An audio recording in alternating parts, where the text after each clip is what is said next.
Olá! É muito bom te ver aqui mais uma vez para acompanhar com a gente tudo o que rola de importante no agronegócio. Está preparado? Então confira os assuntos de hoje.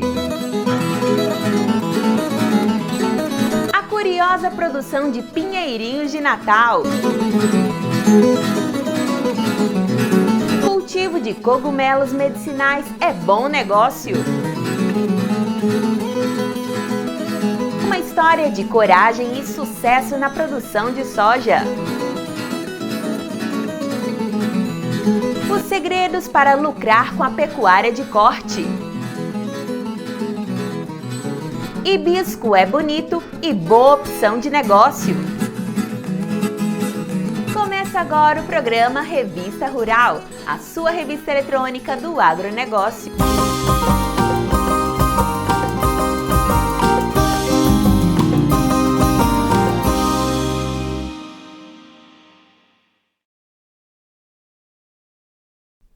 Antes de chamar a primeira reportagem, eu queria te pedir uma coisa, tá? Já clica no joinha e se inscreva no canal. Isso ajuda a gente a fazer um programa cada vez melhor para você. Já clicou? Então, vamos lá! Uma família de imigrantes alemães decidiu há alguns anos trocar a produção de hortaliças pelo cultivo de plantas ornamentais. Olha, a escolha foi acertada e representou uma grande virada nos negócios. Confira!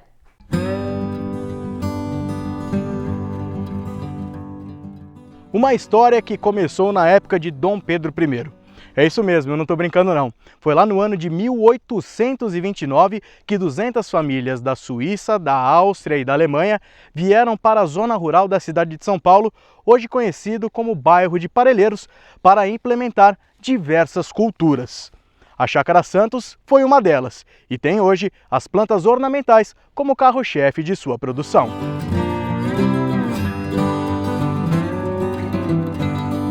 Pessoal, isso aqui na minha mão é uma tuia áurea. É o primeiro passo. Disso aqui nós vamos ter a árvore de Natal daqui a um tempinho. É isso, né, Luciano? Isso aqui é o primeiro passo de tudo. Aqui é onde começa. Aqui é onde começa e daqui a árvore a de gente Natal. já vê esse aqui. Sim, aqui já tem um ano e meio. Isso 1 ano e meio depois que ela saiu da estufa, né? Porque a gente pega esse galho agora, a gente vai, coloca na estufa lá, até ele soltar a raiz é uns 6 meses. Depois que ele soltou raiz, vem para o campo. Então pode-se dizer que essa muda aqui já tem quase 2 anos que ela está aqui. Então mais um ano nós já vamos ter um conezinho aqui de 80 centímetros a 1 metro formado para venda. Quais são os primeiros cuidados que tem que ter nessa primeira fase para a gente desenvolver e chegar aqui, por exemplo? Então, primeiro você vai pegar esse galinho aqui, que está na sua mão aqui. Você vai pegar ele, você dá uma limpadinha aqui no tronco dele e você vai procurar um lugar sombreado, de preferência meia sombra. Aí você espeta ele e você vai manter o lugar úmido, também não encharcar demais, úmido e na meia sombra. Com uns 4 meses você vai ver que ele vai começar a soltar raiz. Então com 6 meses ele já está no ponto de ir para a terra. Depois, quando vai para o campo, aí é só o pleno. Só o pleno. Se ela ficar no lugar de sombra, ela vai queimar e vai morrer. Aí é só o pleno e poda. Podar 3, 4 vezes por ano e ter a mão boa para fazer o conezinho para virar uma árvore de Natal. Nessa fase aqui já um pouquinho maior, a questão de pragas, doenças, quais são os principais cuidados que vocês produtores têm que ter para não sofrer nenhum tipo de dano? A tuia é uma planta bem rústica. A gente não tem problema com doença. O único problema é a formiga. Formiga, tem que tomar cuidado com formiga. Se a formiga adora isso aqui, é igual doce para formiga. Ah, é? Formiga cortadeira tem que tomar cuidado. Se ela pegar uma tuia numa noite, ela limpa a tuia. Então tem que fazer o controle de formiga. Tem que fazer o controle de formiga. Como isso? É com isca. Com isca. E tem que usar isca, não tem jeito. Questão de época do ano, né? Obviamente Natal em dezembro, sim. O pessoal acho que vem retirar a partir de novembro, certo? Sim. É um tipo de cultura que dá o ano inteiro e você precisa cuidar do ano inteiro para chegar exatamente nessa época com ela pronta? Não, sim. É uma planta que você cuida o ano inteiro. Você vê a tuia, a gente poda ela 3 vezes por ano. É uma planta, não tem época para você podar. E o que a gente recomenda é assim, podou já chega com uma cobertura nela. Você pode jogar um 25-20 ou até mesmo uma ureia para ela dar uma brotada bonita. E aí quando você vai tirar ela no Natal, o pessoal muitas vezes pergunta, mas depois eu posso reaproveitar ela? Aí a gente já costuma dizer, não dá para afirmar. Por quê? Porque você pega uma árvore de Natal, ó, ela é uma planta de sol pleno. Você vai colocar ela num ambiente interno. Ela já vai ter um estresse muito grande já de ficar um mês ali praticamente dentro de casa. Quando você coloca fora, às vezes uma ou outra você consegue salvar, mas a maioria das vezes ela acaba secando. O Luciano estava me contando que apesar já do tamanho que vocês podem ver, né, tá quase na nossa cintura, um pouquinho abaixo da nossa cintura, esse talhão aqui dos pinheirinhos de Natal vão ser comercializados só no Natal de 2024, não nesse ano de 2023. Mas nós vamos conhecer ali o próximo passo, a próxima fase dessa produção, árvores que já vão ser comercializadas no Natal desse ano.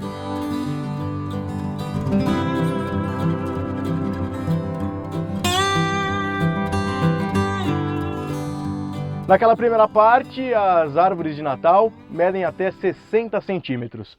Aqui, aonde estamos neste talhão, elas podem chegar a até 2 metros de altura. Luciano, já tem gente que compra a partir desse tamanho, né? Porque tem às vezes o local que não comporta o tamanho final do pinheirinho. Sim, então, para apartamento, o que mais se vende é de 60 centímetros a 1 metro. Depois, essas maiores assim, aí já é para casas, né? Casa, loja, aí já vende menos, mas o que mais vende é de 60 centímetros até 1,5 metro. Agora tem uma questão que é interessante, você estava conversando comigo, a durabilidade dela, se a pessoa deixar dentro de um balde com água, né? Como que funciona isso? Sim, ela, se você pegar ela e cortar ela, o tronco dela, igual a gente vê até nos filmes americanos, né? Se você cortar o tronco dela e você conseguir fixar ela num balde com água e não deixar faltar água, ela dura até 6 meses, verdinha, e pode até ser que comece a soltar até raízes.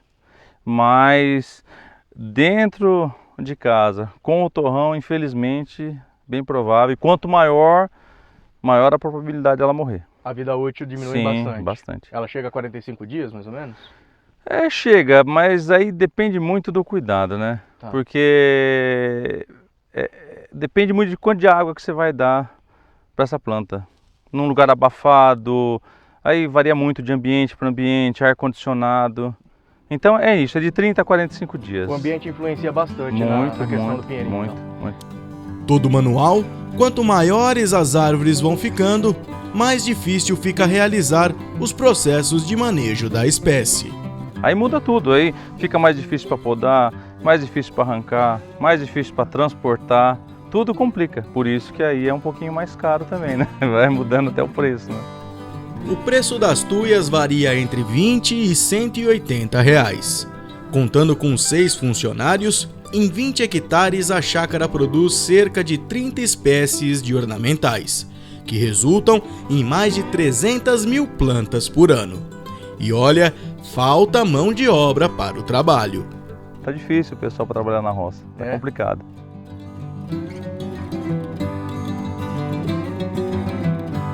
Ó, eu não sou muito grande, tenho 1,68 m. Você pode perceber que a árvore tem 3 metros, o repórter praticamente fica aqui embaixo nela. Esse aqui é o estágio final da produção da árvore de Natal. E eu falei 3 metros porque 3 metros é o limite que o pessoal usa para fazer a poda manual. Depois disso tem que entrar com máquina, né, Luciano? Aí já geralmente quando tá no jardim, né, daí o pessoal já tem aqueles carrinhos com elevador e muitas vezes já não poda mais, né, deixa ela natural. Mas pra gente aqui na roça 3 metros é o padrão, né? Para vocês chegarem nesse ponto com uma qualidade como essa que a gente está vendo, os tratos finais dessa cultura, quais são os principais? Aí você precisa, na hora de tirar ela, para arrancar ela do solo, aí já precisa tirar um torrão bem mais preparado, um torrão maior. Aí no transporte você já tem que ter um cuidado muito maior, ela fica muito mais melindrosa para você lidar com ela. Até nos galhos, na hora de você amarrar ela, porque qualquer coisa, o galho já está muito mais rígido, ele quebra mais fácil, tem esses agravantes aí. Daquela primeira fase que a gente viu lá dos 60 centímetros, qual que é o peso ali naquele momento da árvore? Ali deve ter no máximo ali uns 15 quilos. Na segunda parte? Ali já vai ali para uns 60 quilos, 70. E a hora que chega esse monstrão aqui? Aqui já tem de 150 quilos. 150 quilos uma árvore de Natal. Mais ou menos. Após a retirada de todas as árvores do lote, o solo é preparado para a rotação de cultura. Onde estão os pinheirinhos de Natal, será cultivado o buchinho. Hoje o buchinho é o nosso carro-chefe aqui. O buchinho é o nosso carro-chefe aqui. E buchinho também é outra planta que a gente vende as quadras fechadas. O pessoal vem aqui, tanto a gente vende no varejo aqui na propriedade, mas também vende de quadra fechada, 5 mil, 10 mil. A pessoa chega e fala, eu quero essa quadra X aqui. A gente negocia e às vezes a pessoa já leva praticamente já numa pancada só, às vezes fica para tirar em 3, 4 meses. Então esse aqui que é o carro-chefe da região, né, Luciano? Como que é o plantio do buchinho? Quais são as principais preocupações, os manejos, as pragas e doenças que vocês têm aqui na propriedade? Então, Bruno, o buchinho, acho que o principal que o produtor precisa ter é paciência, porque o buchinho é uma planta lenta, bem lenta. Para você ter uma ideia, um buchinho desse aqui que nós estamos vendo aqui tem 15 anos. Aí a gente começa a vender um buchinho aí já com 3 anos de idade, mas ele para você chegar a 3 anos de idade, você acha que vai ser uma planta? Não, é um buchinho que vai ter uma bolinha aí, vamos ver o tamanho dessa bolinha aqui, com uns 20 centímetros, uma bolinha assim, que é o que mais vende, né, com 20 centímetros, 24 centímetros. E o manejo dele é sol pleno,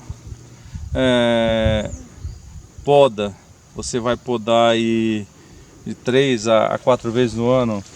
Subiu aqui 5, 10 centímetros o broto, já pode podar. De vez em quando tem que fazer uma poda mais funda, não afundando muito aqui esse meio aqui, para ele vir mais viçoso. O buchinho é uma planta que se você não podar ele atrofia. Ele fica parado, ele não desenvolve, começa a ficar aquela planta feia. E aí tem vários tipos de poda. Tem o buchinho bola, tem o buchinho quadrado, tem o buchinho em forma de cone, tem o buchinho em forma de aspiral, que aí se chama topiaria, que é uma das coisas que lá no começo, quando eu falei para você que a gente começou a fazer Ceasa, que a gente comprou o box no Ceasa, foi que a gente só tinha tuia em cone. E aí foi uma das oportunidades que surgiu. A gente fazia a topiaria, a gente começou a fazer em tuias. A gente começou a fazer aspiral, de andar, e depois disso partiu para o buchinho. Quando o Luciano falou que precisa ter paciência por conta do tempo, não é brincadeira não. Se essa aqui tem 15 anos, aquela ali do fundo tem 50. São 50 anos que aquela árvore, a gente pode até aí, né, Luciano? Pode, vamos. Pra gente mostrar pro pessoal de casa. 50 anos que esse buchinho tá aqui na propriedade. 50 anos. Na verdade, essa planta aqui tem uma história bacana. Esse buchinho aqui, tem um japonês, um amigo nosso, eles venderam a propriedade e ele falou na época, ele falou até pro meu pai, falou que a gente não queria a gente retirar de lá, que eles venderam a propriedade, como o pai dele havia plantado. Não sei se você entendeu, Bruno, mas aqui na minha propriedade tudo tem uma história. Sim. Tudo tem uma história. E aí nós fomos lá e buscamos. E nós perguntamos para ele, inclusive esse senhor hoje é falecido também. Ele falou que com ele já estavam há 30 anos, o pai dele tinha plantado. Então, com a gente aqui já está mais de 25. Então a gente fala 50, mas na verdade tem mais de 50. Queria que você fizesse uma relação desse mercado teu de plantas ornamentais com HF, por exemplo. Quais são as principais diferenças que você como produtor enxerga? Vocês já cultivaram batata lá no passado, né? Nesses dois mercados, o que tem de melhor e pior em um ou no outro hoje na realidade de vocês? Então, as plantas ornamentais, o que eu vejo é que a gente não tem grandes perdas. Você vê um exemplo, a moreia. A moreia, por exemplo, ela chegou ao ponto de venda. Se eu não conseguir vender, eu deixo ela formar ali, eu consigo fazer muda dela. Diferente da hortaliça que passou do ponto e eu perdi. Então essa é uma das vantagens. E a facilidade de ter esse mercado que a gente consegue fazer essa venda direta em grandes quantidades.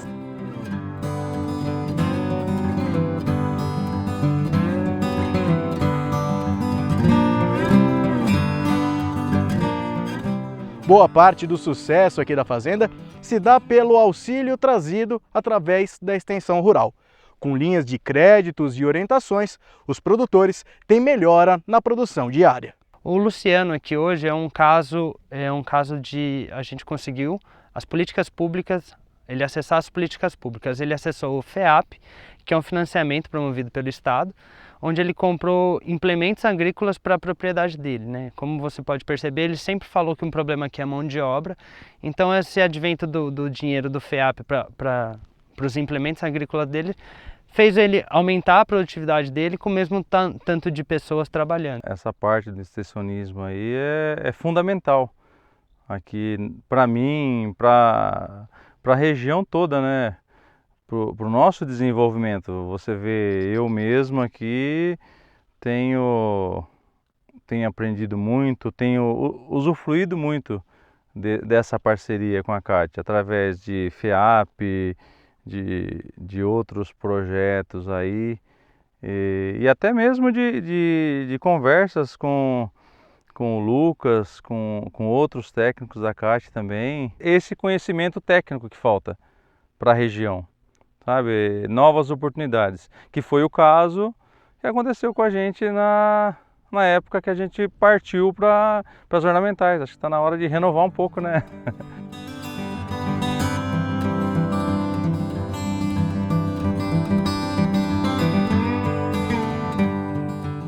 Luciano, quais são os próximos passos da tua produção, da tua fazenda? Onde você quer chegar? Bom, Bruno, a minha ideia, meus projetos, né, aumentar a minha produção e projetos futuros mesmo, eu quero transformar essa propriedade numa unidade modelo, até para outros produtores virem até aqui e ver que você pode ter uma produção de ornamentais de maneira sustentável, e que você consiga fazer uma produção economicamente viável, nos parâmetros que hoje, por a gente estar dentro de uma APA, exigem. E aí a gente conta com o apoio da CAT para isso, né?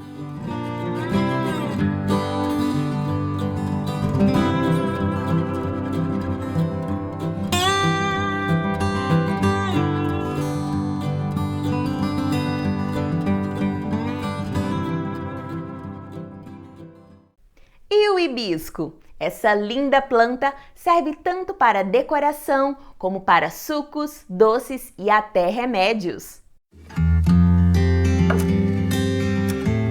Seja para uso medicinal, para fazer doces e geleias ou simplesmente para embelezar o jardim, o hibisco ou vinagreira, como é conhecido em alguns lugares, é uma planta que pega fácil, é rústica e pode ser plantada quase em qualquer lugar.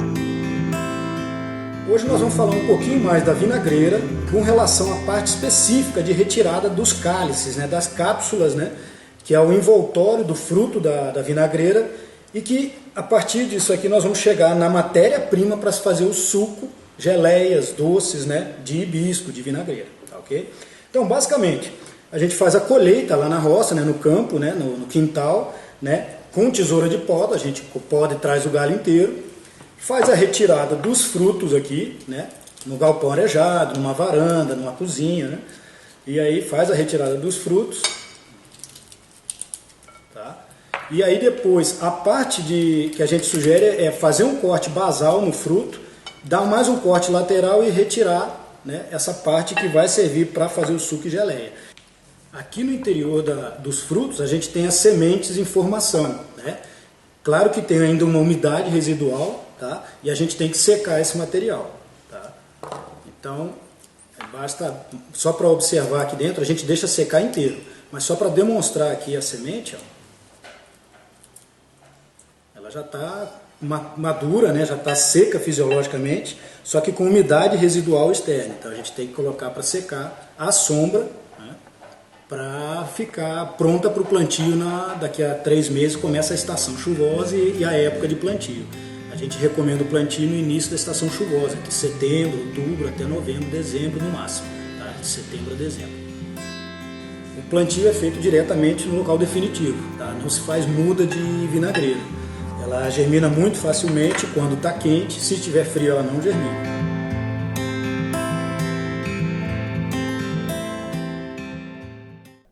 Produzir cogumelos medicinais requer alguns cuidados, mas com o manejo certo, a atividade pode ser bem lucrativa.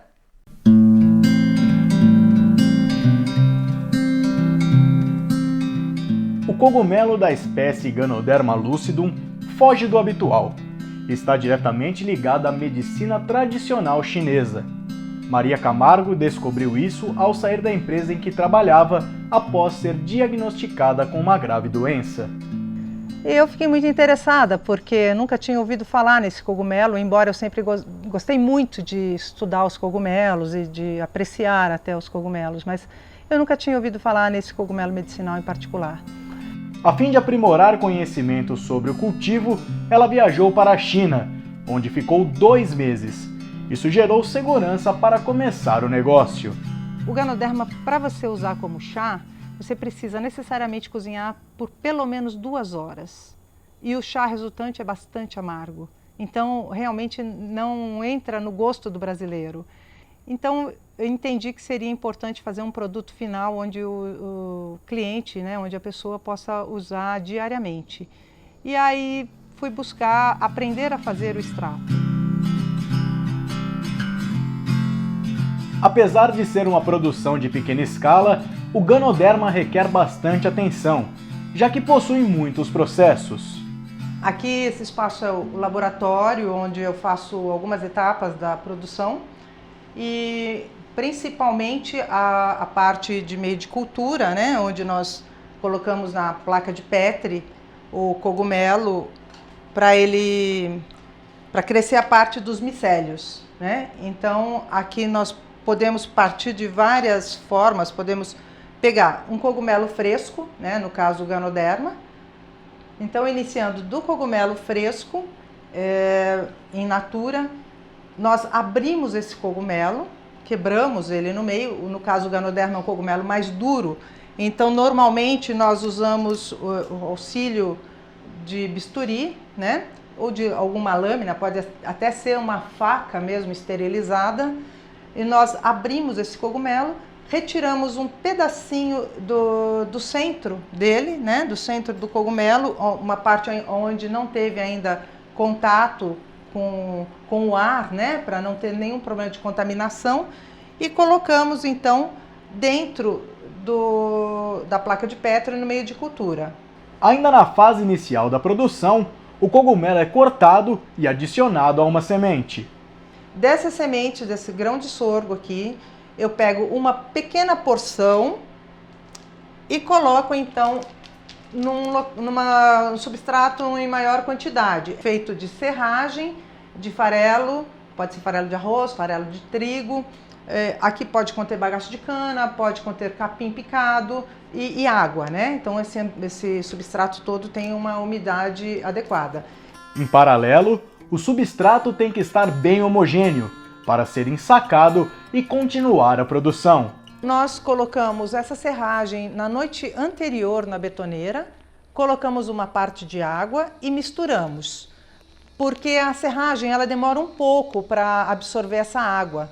Então é importante deixar da noite para o dia essa mistura com a água para que ela absorva e não fique água livre. E aí então no dia seguinte colocamos os demais materiais picados e mais a água necessária, ajustamos a água, né? O saquinho deve ser feito de polipropileno, uma vez que necessita aguentar a alta temperatura.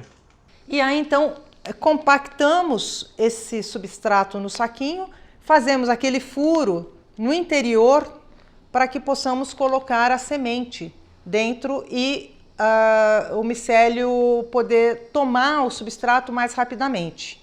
Fechamos esse saquinho e aí então levamos esse material para a autoclave para esterilização, que também poderia ser um tambor de esterilização. Eu usei por muitos anos, por 10 anos provavelmente, eu usei um tambor de esterilização que tem um modelo bastante interessante. Na Juncal, o custo de produção de cada lote, com 60 bloquinhos, fica em média R$ 48. O processo de esterilização deve ser feito no mesmo dia, para que o material não fermente. Daqui nós vamos colocar na autoclave. Então temos aqui todos os saquinhos na autoclave, desse tamanho de saquinho que cabe aproximadamente 750 gramas, nós conseguimos acondicionar 60 a 65 saquinhos. Então nós temos essa autoclave, que nós vamos fechar e começar o procedimento. No caso, a minha autoclave é elétrica, então tem um custo relativamente alto, mas temos assim, a eficiência, é muito prático. Quando chegar a 120 graus, nós desligamos uma chave, então desligamos uma resistência, apenas a outra resistência vai continuar trabalhando. E aí deve se manter nessa temperatura e pressão por 2 horas e meia. Pelo tamanho do meu bloco, do bloquinho é o suficiente. Se o bloco for maior, bloco de 2 kg, 2,5 kg, aí tem que deixar um tempo maior também. Após serem esterilizados e resfriados, os blocos são levados para a capela de fluxo laminar, para inocular as sementes preparadas. Aqui está a semente que já foi, também cresceu, né, na estufa, e a 25 graus. E nós temos também o material esterilizado, a pinça que eu vou utilizar para fazer esse inóculo. E depois vou fechar com um pedacinho de conduíte para apenas fechar parcialmente o saco, onde entra oxigênio, entre ar, para o fungo poder respirar, mas que não entre contaminante. Então vamos fazer aqui o inóculo.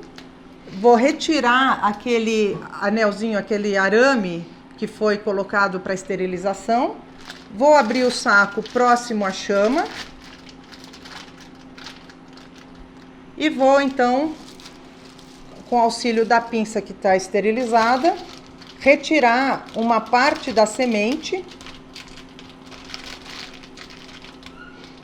Vou introduzir naquele furo que nós fizemos anteriormente, antes de autoclavar, fizemos um furo aqui no centro. Então eu vou introduzir um pouco de semente aqui e vou também deixar um pouco de semente sobre o substrato, dou uma misturadinha. E aí então aqui eu já fecho com o anel de conduíte e já está pronto para levar para a estufa. O Ganoderma é produzido entre agosto e fevereiro. Por isso, Maria não aquece nem resfria de modo artificial a primeira sala de estufa. Os saquinhos são trazidos para cá e são colocados nessa prateleira. Então, aqui tem que ficar um ambiente sem luz e com alguma ventilação, uma pequena ventilação, e a temperatura, no caso, é ambiente. Durante essa fase do cultivo, o micélio vai tomando conta do bloquinho.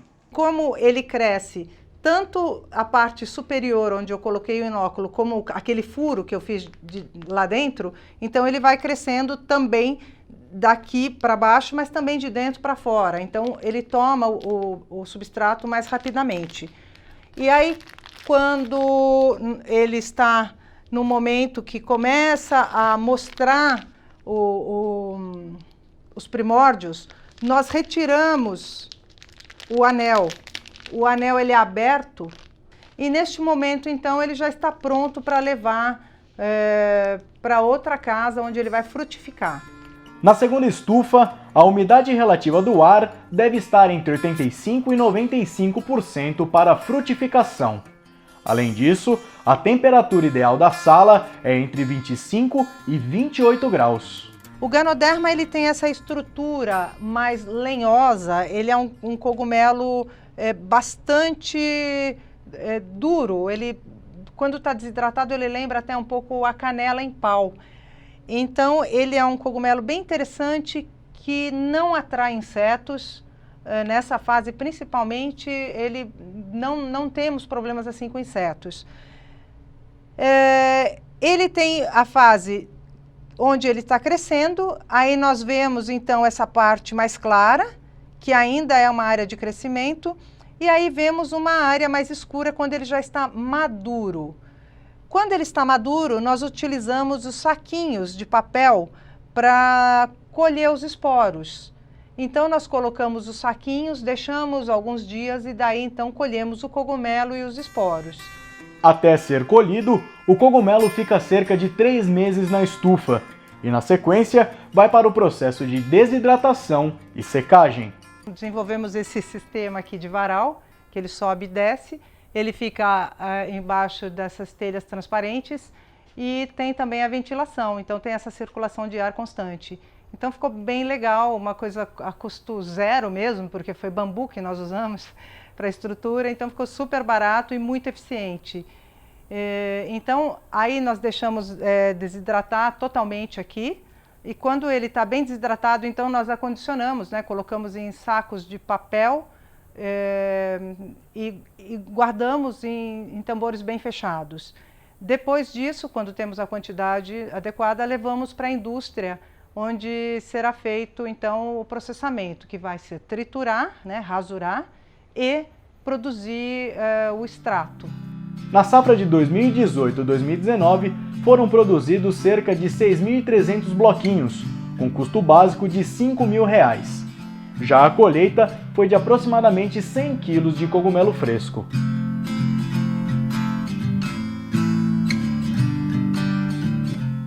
Após a indústria finalizar os produtos, cabe a Juncal comercializá-los.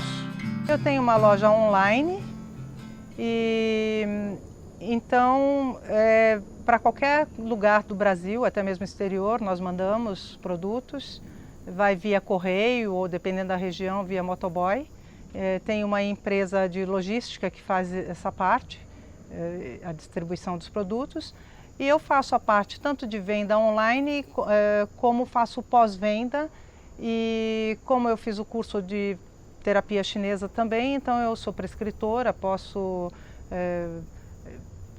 converso com o cliente, posso dizer a dose que ele deve tomar, e então nós fechamos mais ou menos o ciclo dessa maneira.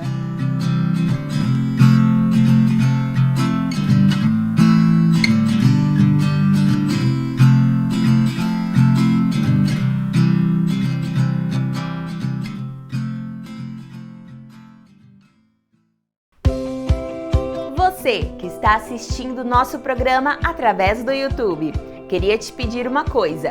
Clique no joinha e se inscreva no canal. Isso nos ajuda muito a produzir um programa cada vez melhor e mais interessante, especialmente para você.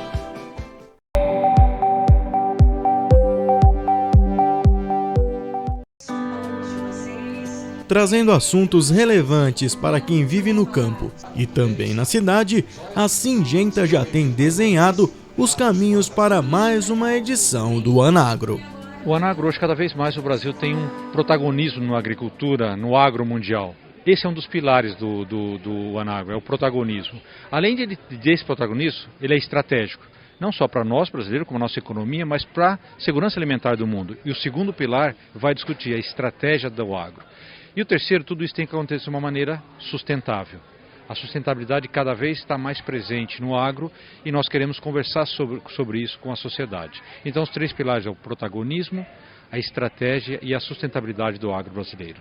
O evento é um público bastante exclusivo. São 1.000 pessoas convidadas para o ar, não é aberto, eles são convidados, representam praticamente 40% da área plantada do Brasil. Então esse é o público esperado. E está tudo pronto. Em relação aos painéis, nós teremos esse ano até um prêmio Nobel participando do Anagro no simpósio. Nós teremos CEOs de diferentes companhias, nós teremos pessoas que representam a Europa, teremos pessoas dos Estados Unidos, teremos pessoas do Brasil, agricultores, empresas, indústrias, enfim, todos os setores estarão representados lá. O que é preciso para garantir uma pecuária sustentável e altamente produtiva? A Revista Rural fez essa pergunta para um grande especialista no assunto.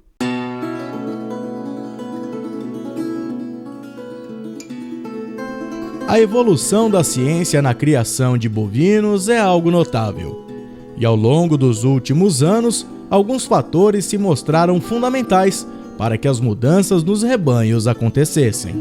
Nos últimos 10 anos, o avanço da pecuária foi gigantesco.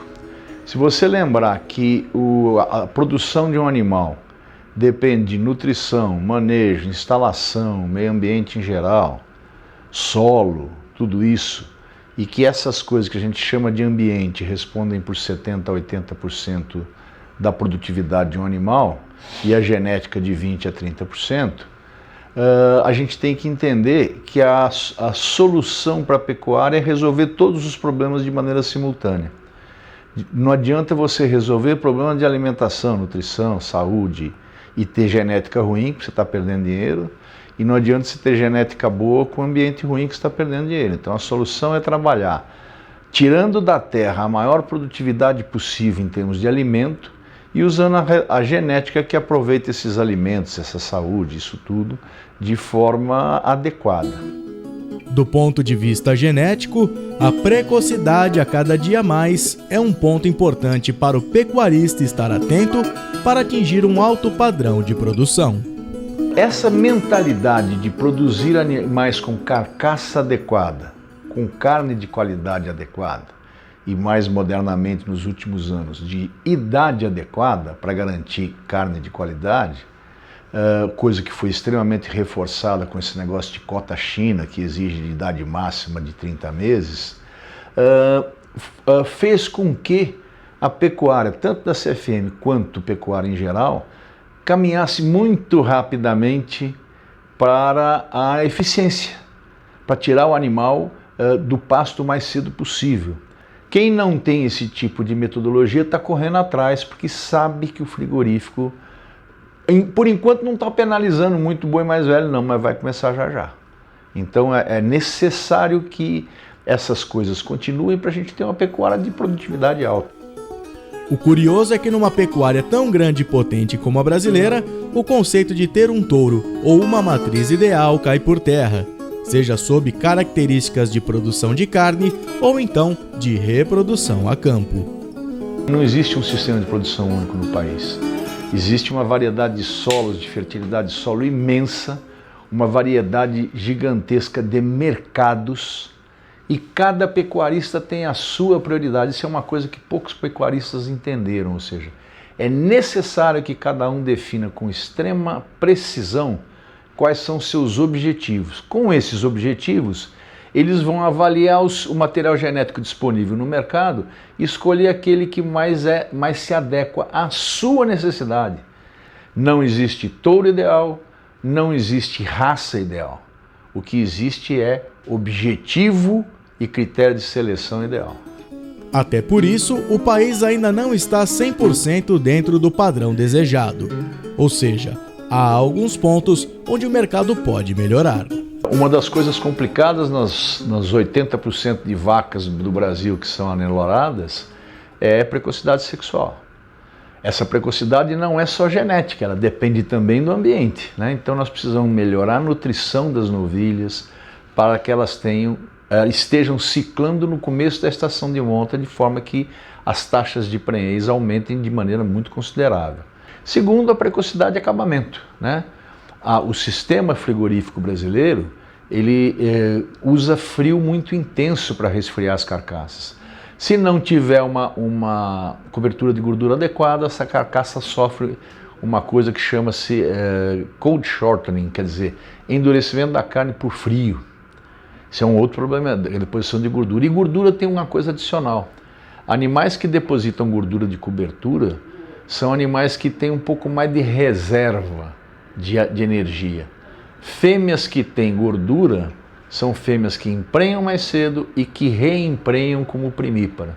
Fêmeas com muito pouca gordura são fêmeas que são mais complicadas em termos reprodutivos e como emprenhar como primípara também.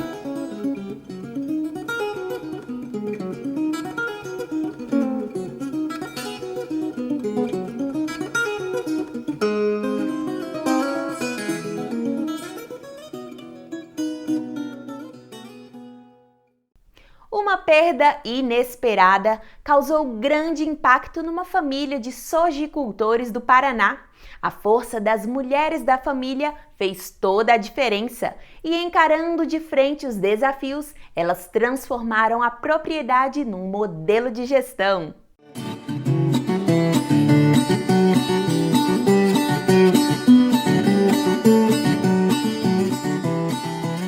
Formada na área de exatas, Márcia Piatti não tinha sucessão familiar e a vida de produtora rural como parte de seus planos. Até que uma fatalidade familiar fez ela mudar o rumo de sua história. Eu nasci na propriedade, fiquei aqui até os 18, 20 anos, Depois saí para estudar, trabalhar, me formei em matemática, trabalhava na área, Estava fora já da fazenda há 7, 8 anos. Quando meu pai faleceu, Nós somos de uma família de 4 mulheres, eu sou a mais velha, todas estavam fora. E aí, com esse fato, eu resolvi voltar e assumir a propriedade junto com a minha mãe. O apoio de Dona Exir, mãe de Márcia, foi fundamental para tocar a vida adiante. É difícil até explicar, a gente falou, vamos tocar, e a mudança foi que a gente teve que se envolver mais. Teve que se envolver, estar envolvido em tudo, em escolhas e no trabalho, e ir lá na lavoura ver a hora que a terra estava boa para plantar, para poder entrar com a máquina. Então foi uma mudança de você estar direto olhando isso aí. Antes eu não precisava, mas daí a gente precisava fazer isso. A gente tem um funcionário, mas quem tinha que tomar a decisão, agora dá para a máquina entrar, era a gente. O início não foi fácil. Mãe e filha tiveram pouco tempo para tomar as decisões importantes para o futuro da propriedade. Eu falo assim que os 2 primeiros anos eu chorei, porque eu sou chorona, mulher chorona, Chorei 2 anos, sabe?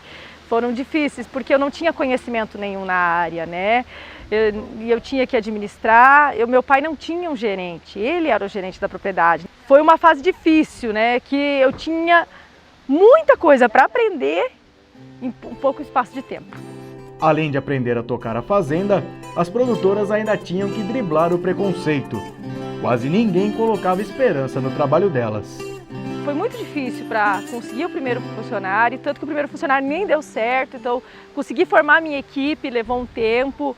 Para as pessoas também, os outros agricultores, eles viam assim, daqui a pouco elas estão bem capitalizadas, daqui a pouco elas vão gastar essa gordurinha e vão arrendar, elas não vão dar conta. Então isso era o que a maioria esperava, sabe? Que a gente não fosse que dar conta e fosse arrendar.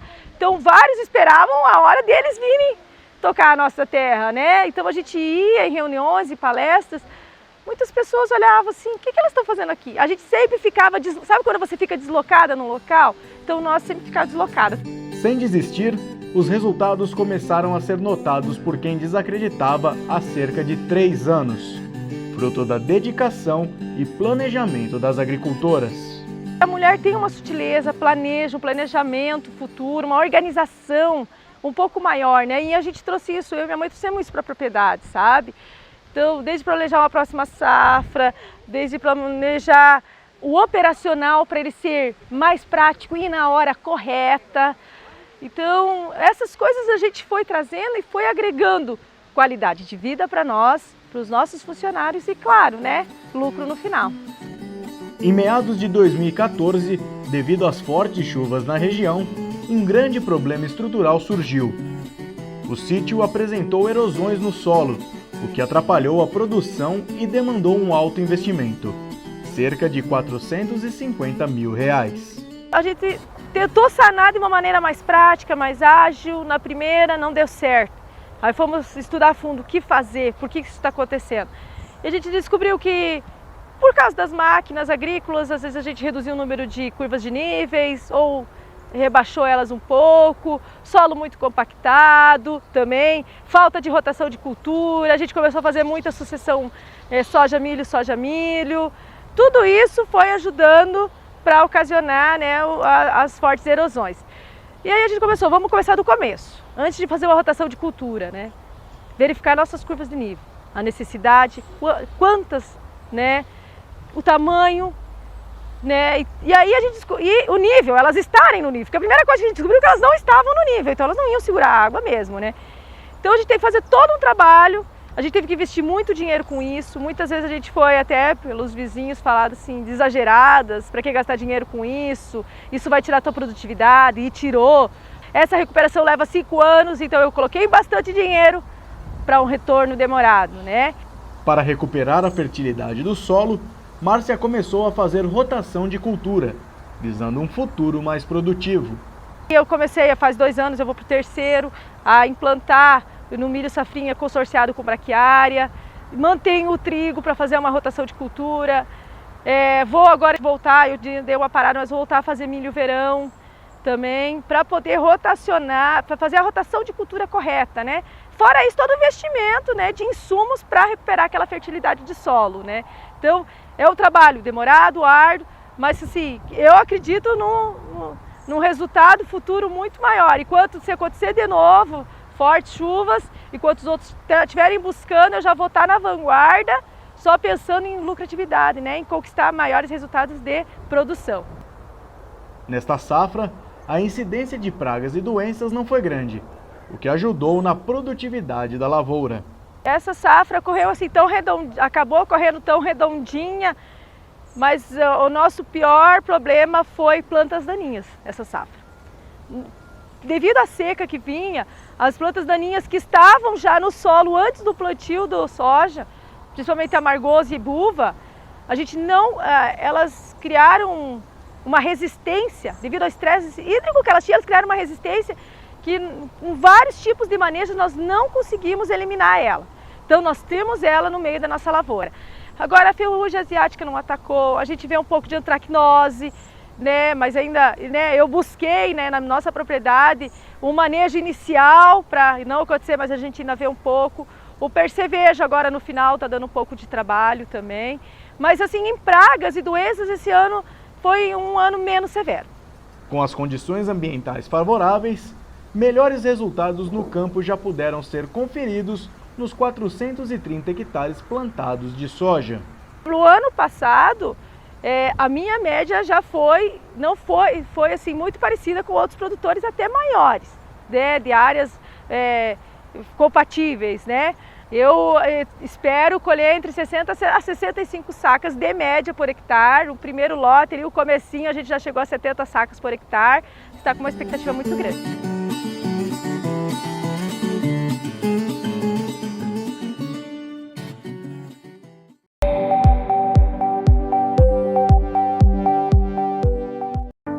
O 15º Simpósio Internacional de Suinocultura aconteceu nos dias 9, 10 e 11 de maio em Porto Alegre, no Rio Grande do Sul.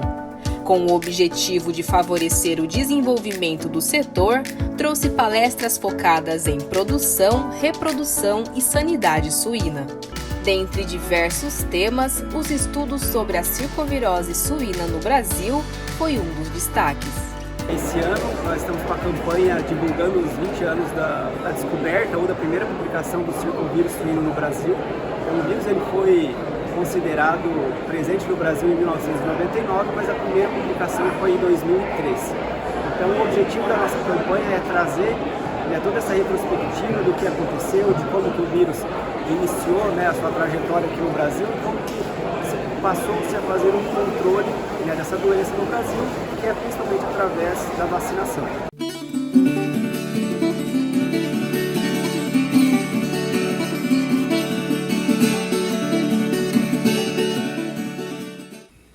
Olá, nós nossos amigos da Revista Rural, aqui é a Orquestra Paulistana de Viola Caipira. Vamos começar para vocês mais um quadro, Papo de Violeiro. E hoje nós estamos aqui no ensaio estritamente instrumental e vamos fazer uma música instrumental, uma das mais lindas aí, cuja melodia de Flores e Guerreiro. E tivemos uma versão, uma letra aí muito linda aí de José Fortuna.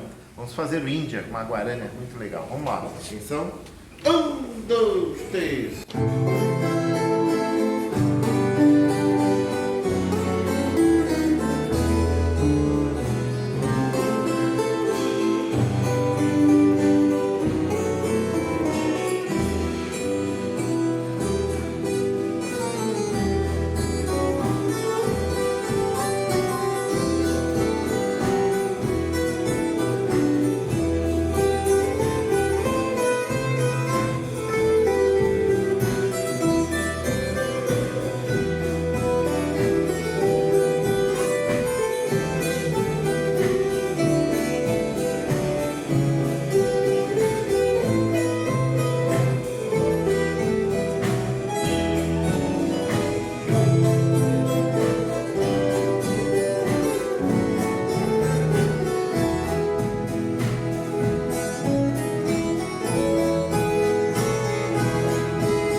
chegou a hora de nos despedirmos. Não esqueça de se inscrever no canal e clicar no sininho para ficar por dentro de tudo.